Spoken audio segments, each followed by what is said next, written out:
সুপ্রিয় গ্রাম বাংলা ইউটিউব চ্যানেলে আপনাদের শুভেচ্ছা অভিনন্দন। দেখুন প্ল্যাটফর্ম কোথায় আর ট্রেন আসছে কোথায়।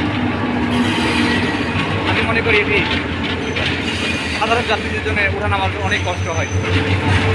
আমি যথাযথ রেল কর্তৃপক্ষের দৃষ্টি আকর্ষণ করব এই ট্রেনটি যেন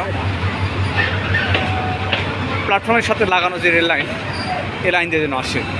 আপনারা দেখুন যে কোনো মুহূর্তে ওঠানামা করতে গিয়ে দুর্ঘটনা করতে পারে। প্ল্যাটফর্ম কোথায় আর ট্রেন ঢুকলো কোথায়। দেখুন যাত্রীরা কীভাবে ওঠানামা করছে।